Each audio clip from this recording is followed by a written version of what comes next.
You've probably heard of the recommendation to do 20 to 30 minutes of exercise most, preferably all days of the week. This came from entities such as the Surgeon General and the American College of Sports Medicine. European guidelines are similar. They recommend doing 30 to 45 minutes 4 to 5 times a week. These are based on solid data and are good recommendations, but the truth of the matter is most people don't even do that much. But the question here is, are these levels optimal or just the bare minimum?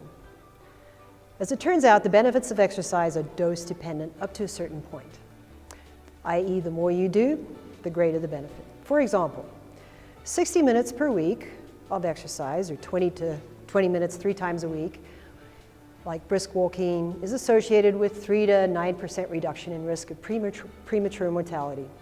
If you increase that to 150 minutes per week, or 30 minutes 5 times a week, you reduce your risk by 7 to 10% compared to those who are sedentary.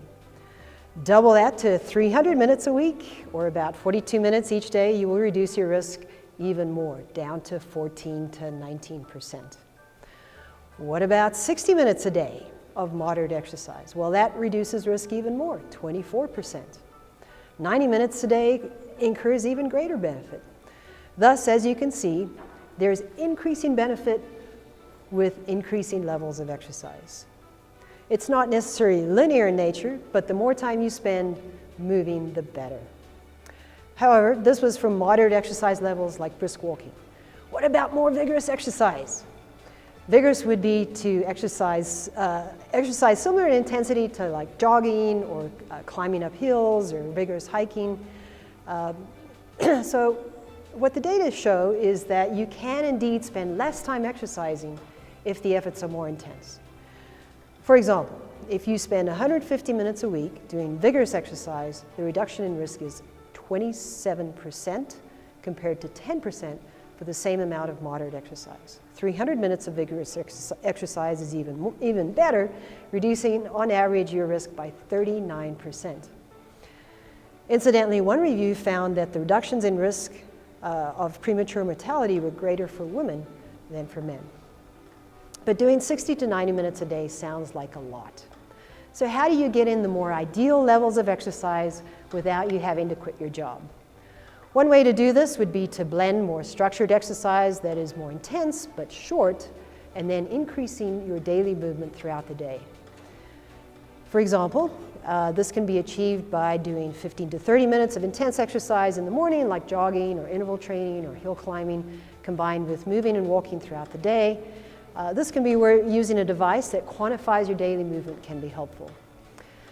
So one study found that those who didn't exercise and who sat all day had about double the risk of heart attack than the comparison group who exercised vigorous in the morning and then sat very little during the day, less than 3 hours. Those who engaged in vigorous exercise and then sat all day had about a 25% higher risk than the comparison group. By the way, these were called active couch potatoes. Those who don't do any structured exercise but sat very little, i.e. less than 3 hours a day, had about a 5% higher risk than those who were the active couch potatoes, i.e. those that exercised in the morning and then sat all day.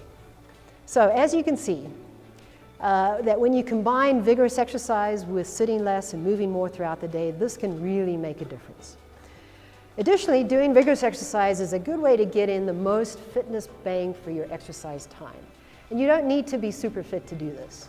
The data show that one can achieve significant health benefits like increased insulin sensitivity and fitness benefits like increased aerobic capacity if the activity is quite intense but short in duration. This is known as sprint interval training or high intensity interval training. You've probably heard of this. One study found that sedentary women who did vigorous exercise, what they did was they did 20 seconds of stair climbing at 100% max effort. They repeated this 3 times, and they did this 3 times a week. And after 6 weeks, they found that they had significantly improved their cardiorespiratory fitness in spite of spending only a small amount of time exercising. Another study showed that 12 weeks of high intensity training improved fitness and insulin sensitivity to the same degree as moderate exercise that took 5 times more time. As it turns out, doing some high intensity exercise may be more important as we age. A 2017 study published in Cell Metabolism compared genetic changes in a group of younger, under the age of 30 years of age, to older exercisers, over the age of 64, using different types of exercise routines. A high-intensity routine, 4 minutes, at 90% of max, repeated 4 times, 3 times a week, compared to moderate exercise for 30 minutes, a few times a week, combined with some resistance training. The high-intensity training resulted in beneficial changes to 274 genes in the younger group compared to almost 400 genes in the older group. Thus, the age-related decline in these mitochondrial proteins was corrected with the more intense exercise as opposed to the moderate exercise, and responded more robustly in the older group compared to the younger group. So how do we do in high-intensity interval training? Well, there's lots of ways to slice and dice it and mix it up. The length of the intervals can be anywhere from 15 to 20 seconds, up to 3 to 4 minutes. You can also do repeats of 3 to 6 with varying amounts of rest in between each interval. The main thing is that the efforts need to be pretty hard. Not necessarily all out, but pretty close. You can download a high-intensity workout from my website. And in the next video, I'm going to talk about different components of fitness and what a gold medal week might look like.